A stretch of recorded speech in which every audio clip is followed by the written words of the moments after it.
In a more ideal world, the DCEU's tonal change from bloodthirsty to lighter and more traditionally superhero should have worked, because both Zack Snyder and Joss Whedon's version of Justice League were a clear transition point that ended on a speech about the darkness being over, and now we're in a new age of heroes. Darkness, the truest darkness, is not the absence of light. Take your place among the brave ones, the ones that were, that are yet to be.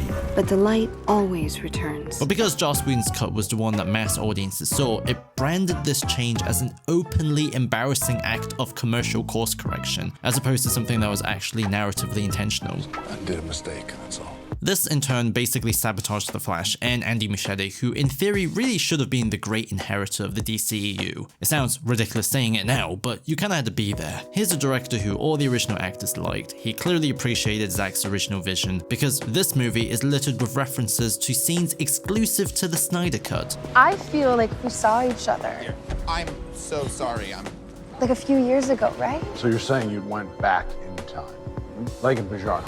Yeah, like in Pajaro, except Pajaro was a second. This time I went back a whole day. I want you to make your own future. You're living in the past. Yo, you need to stop worrying about your old man. In fact, Ben Affleck's Batman scenes perfectly build from the arc Zack gave him, where Joss Whedon made Batman come to the conclusion that he's less human than Superman after his death. He's more human than I am. Therefore, the world needed him more than himself. The world needs you, but doesn't need you.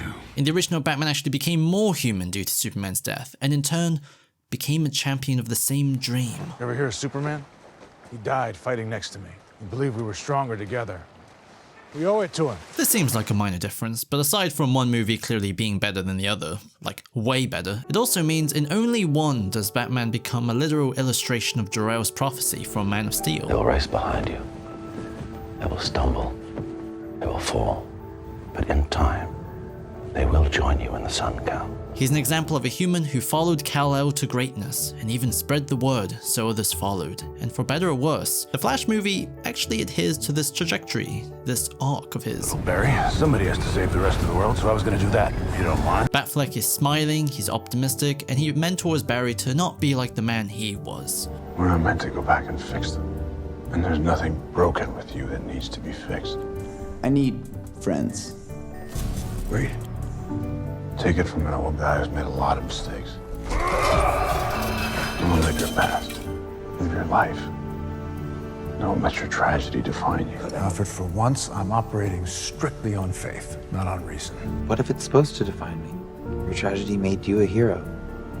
That also made me alone. Also, keep in mind the Flash was in production way before the Snyder Cut was even released, so this wasn't to appease the loud Snyder fans, it was just one director secretly canonizing another's work out of seeming camaraderie. Well, the studio was still adamant that the Joss Whedon cut was the official one. Although I gotta say, none of this excuses Batfleck's fucking terrible costume in this movie. Something changing your mind. My ego's far too big to say thank you. So what's the point of this Flash video? Everyone already hates this movie, despite how much Warner Brothers tried to hype it up back in the day, because in the end, it was the unwanted child of 3 different families. Zack Snyder fans just wanted more Zack Snyder nightmare stuff. I will fucking kill you. Normal DC fans who knew this movie was completely irrelevant to James Gunn's reboot, didn't really care about it. The true beginning of the DCU.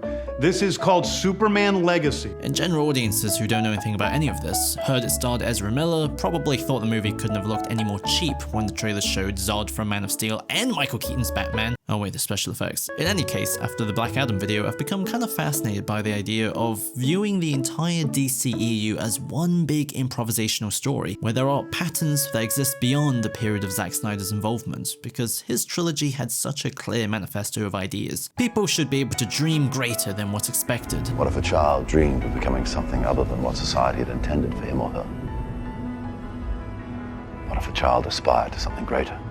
And people are fundamentally good. Embodied within that hope is the fundamental belief in the potential of every person to be a force for good. Funnily enough, Man of Steel didn't really actually demonstrate this, since Superman didn't choose his dream, he was ordered to follow Jor-El's, and people are just trash in that movie.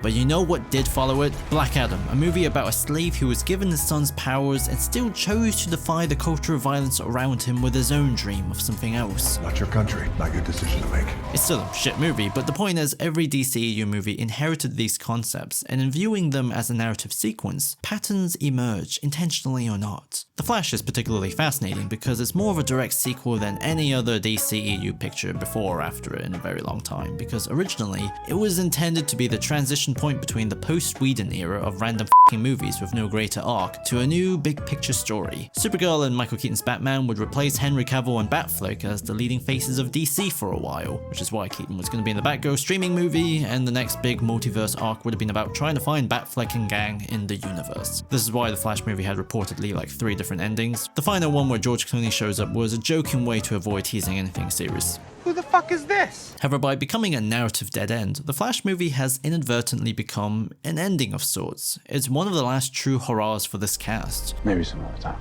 And it physically brought the universe back for a full circle moment, back to Man of Steel. A young man tries to go back in time to save his mother and prevent his father from being wrongfully imprisoned, but he only creates a world that's doomed, because it's one without Superman or any other metahumans. This world dies.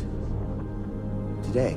Furthermore, any attempt to continue to change life's intended rails only creates more problems. The only answer is to let it all go. Accept life as it is in order to live it. Not every problem has a solution. Sometimes you just have to let go. But what if you linger? Lingering acknowledges just how precious the moment is. Lingering lets a moment be alive for a bit longer. In this sense, how was Michael Keaton's Batman handled? On one hand, he does the multiversal guest appearance shtick of doing the greatest hits for the audience. Let's get nuts. But on the other hand, he's not technically the same person from those movies. Some strands run almost parallel.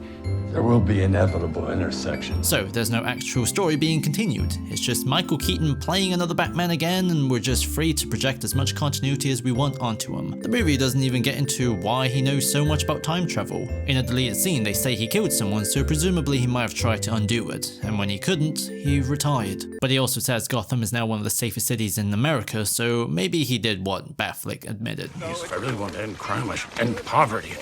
I personally like to think he tried to go back in time and save Alfred, mirroring the events of Batman and Robin. Everything I've done, everything I'm capable of doing, but I can't save you. But anyway, the point is, the Flash needs a Batman because there's no one left, and this retired, cynical but polite, quirky man who eats spaghetti is who they got. In my timeline, Batman's our strategist, our leader. In this sense, Michael Keaton's Batman is a version of who Batfleck would have been without a Superman. He ended up alone, he never learned to smile, and he lost his purpose. However, Barry was able to bring him back by providing the same sort of patience, attention, and mentorship that Batfleck gave him. You and I are friends. Yeah, you're like probably my best friend. He gave Michael Keaton's Batman the choice to be more. If you are listening, sorry about your parents. I'm just trying to save mine. Thus, he chose to become a force for good. I also just want to quickly digress with how much I love the whole prison break. The fact that it's f***ing Batman fighting soldiers inside an underground lab is so wonderful. It's literally like a live-action cartoon. The dude moves like he's in the Arkham games, his jokes are all deadpan, and by the end, we get the Batwing flying alongside the military in an alien war zone. It's literally like a live-action New Frontier scene. It's f***ing awesome. How does nobody talk about this in regards to Andy Muschietti directing Brave and the Bold? Literally one of the best ever Batman moments ever put on screen is when Bruce stitches himself and he smiles. For the first time in years, he feels like himself. He feels like he has purpose again. All this character conveyed almost entirely without words. There's 2 great versions of Batman in this one movie. It just so happens that one of them is wearing the worst costume of all time, and the other drops to his elderly knees in a moment that looks like a mobile game ad. Michael Keaton's Batman dies fighting Zod's forces. He dies with his eyes wide open. His last few moments was more fulfilling than his last few years. We can't bring you back, can we? You already did. There's no defeat in death, Master Bruce. Victory comes in defending what we know is right. While we still live. You and an Alfred. My Bruce has an Alfred. Different worlds, different times, yet there it is. I've read all about temporal paradoxes and causal loops, but how do you explain that except for fate. The purpose of all of this is to emphasize the idea that Batman stands taller than any individual actor, while also fondly placing the DCEU into a greater appreciative legacy, because in hanging out with Michael Keaton's Batman after saying goodbye to Batfleck, and knowing this is really the end of the DCEU as we know it, we were in a museum this whole time. So where does Barry Allen fit into this metaphor? He's two things. His story is part of the exhibit, a life that contributes to the DCEU section, but arguably he also exists outside of it, since his journey also functions as commentary over how we ought to approach the fixed nature of the past. You see, Barry's entire arc is about overcoming his dissatisfaction with the present. On the surface, he seems like an awkward but affable guy with the most goddamn high-pitched laugh ever. But deep down inside, he's still carrying the pain of a little boy that's burdened with two big losses. In his own words, I lost my mom to a tragedy and I lost my dad to the failures of the justice system. Therefore, he's an emotionally isolated individual who hasn't let go of his desperation to fix himself in this situation. What do you mean believe? My dad shouldn't be in jail. My mom should be alive. It's not about what I believe. It's about what the truth is. Right. So what happens if both are undone? What if this never had to happen to his family or himself? Well, Barry becomes completely insufferable, and that's not me making a comment, that's literally what older Barry learns, to the point that he literally wants to punch his 18-year-old non-orphan self in the face. How old are you, like 40? Okay, you don't stop talking. It's not charming. It's abrasive and exhausting, and oh my god, I am starting to realize what people mean. This bad CGI face dude has never experienced any true loss, so he doesn't understand the true consequences of his situation. It's literally all fun and games for him, so older Barry has to become his own mentor. Sorry, Mom. Shut up. Shut up. You have no idea how lucky you are. No idea. You take everything for granted. You don't even appreciate. Which all leads to the trained younger Barry becoming so obsessed with trying to save Supergirl and Michael Keaton's Batman in order to keep this timeline where his mom is alive, that even when he's elderly, he's willing to attack Barry to create a loop so he has infinite amount of opportunities. No matter how close I get to winning this fight, you go back and let Mom die. The solution to this paradox is another paradox. Younger Barry sacrifices himself. It's f***ing crazy how bleak this movie gets. Anywho, younger Barry is older Barry's great mistake personified, a victim who didn't ask to be dragged into all of this, thus is unable to cope or process the wisdom both their moms taught them. Not every problem has a solution. And it's from this experience, older Barry finds peace. He accepts a compromise. Rather than trying to save both his mother and father, he only saves his father by making sure his head will be visible in the new security footage Batfleck fixed. The time lost between them won't be restored, but that period was never the issue. It was about accepting the totality of the past in order to accept that he was never broken, just as Batfleck taught him. You have no idea how good it is to hear your voice. Both Barry and Michael Keaton's Batman's journey align pretty darn well with Man of Steel's manifesto in regards to the idea that everybody can be a force for good. Like, literally an old man comes out of retirement after hearing someone just wants to save their mom. You actually did it. And even when Barry is his own worst enemy, that version of him dies for him. You tell Mom I love her. However, the notion of aspiring towards something greater than what society had intended doesn't quite work, I'd argue, because both Barry and Bruce are following their prescribed destinies. One has to be Batman, one has to lose his mom. These fates are completely fixed and submitting is the only option. The only way you can kind of negotiate a different reading is that self-acceptance is in itself an act of aspiring towards something greater, for the reason that in being able to live with these burdens and overcoming parts of yourself, parts that you never thought you could, you become truly greater than what can ever be expected. Jor-El talked about society, the Flash movie talks about life, man. Whatever.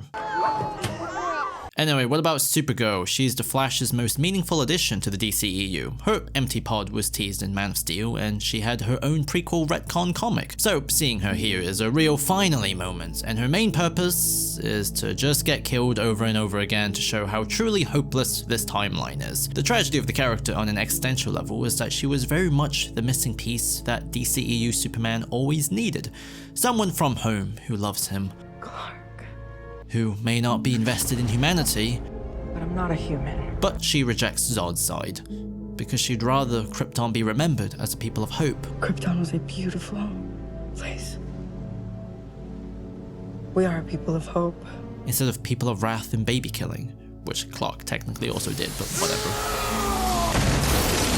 In this case, it's really poetic that after seeing how innocent Barry's motives were for saving her, she was just a stranger in need, not the person that he was even looking for. Why did you help me? Because you needed help. She sees humanity's resemblance to Krypton's best.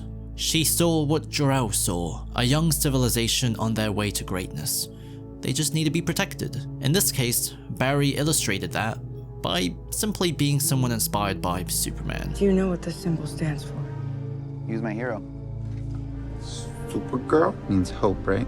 Hope, yeah, does it mean hope? Unfortunately, this interpretation is questionable how well it holds up to scrutiny because he doesn't really talk about it apart from this one line from the Snyder Cut. In fact, Superman's absence in The Flash and this need to project depth into this one fucking moment in order to draw some theme between these two movies is rather damning in terms of just how underdeveloped Aura Man was. I mean, after both Just League cuts, what do you even do? Not only did Superman die in his second movie, but Clark had a funeral too, so you can't even go back to a recognizable status quo like you can with Batman. Good morning, Mr. Allen. Zack's original ideas, as I mentioned before, was Superman giving up on Clark Kent in general, which I definitely wouldn't have liked, but we never got those sequels, so that also means the character is now stuck in limbo. Do you ignore his death in the events of BVS? Well, how do you explain him working in the Daily Planet again? Do you avoid touching that and exclusively feature Superman from now on? Well, Zack made him into such an abstract figure that's defined by his ability to punch things, you're now kind of limited in what to do with him afterwards. Shazam and Black Adam had to just sort of tease him. In the case of The Flash, Superman is needed not because he's Barry's friend or a great leader like with Batman, he's needed because he's like this WMD they can drop on Zod. There's a guy called Superman who can stop Zod. All of this is kind of indicative to the fact that in the post-Just League era, there's not a lot you can draw upon to reference Superman or even substantially feature him anymore. For all intent and purposes, Superman's greatest storytelling contribution to this universe is dying to make other people more interesting. On one hand, this is like totally lame dude, but on the other hand, what if he's not the real leader of humanity in a visionary sense? He's actually the leader in the sense that he's the bodyguard. He'll be here, Alfred, I know it. What makes you so sure? Faith, Alfred. DCEU Superman's legacy was inspiring Batman, who in turn became Jor-El's champion in terms of fitting all the qualifications, since he's the one who brought back the lost age of heroes when he united the Atlantean king and the princess of Themyscira. How many thousands of years since our people spoke? I don't know. Then mentored Barry, who became the god of time, and was therefore Cyborg, the god of technology. Flight is its nature. Yours too. Batman was the real man who led humanity to the sun and allowed them to accomplish wonders. That's why I brought you together. You get to Steppenwolf. Don't wait for me. Just do the job. And even when there's no one else left, he's still there fighting to the grave. The tragedy of Superman in the Snyderverse is that he was perhaps the Man of Steel, but he was not the Man of Tomorrow. Batman was. You know, I never thought I'd see the Defenders of Earth united and fighting as one. It wouldn't have happened without you, Bruce. Your mother and father would be proud. I hope so.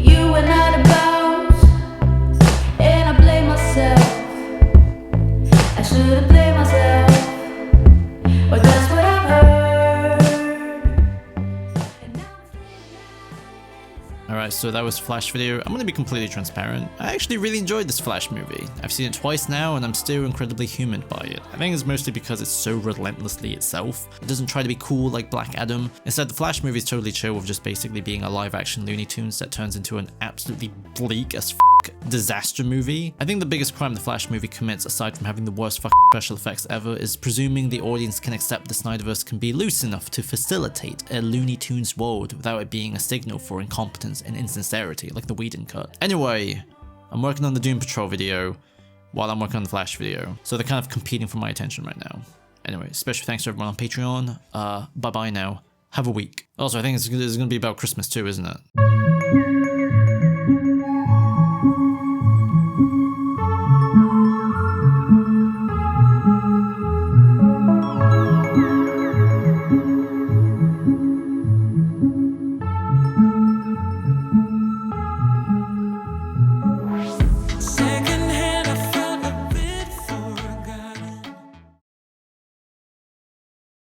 Do the work. Close the case. Move on.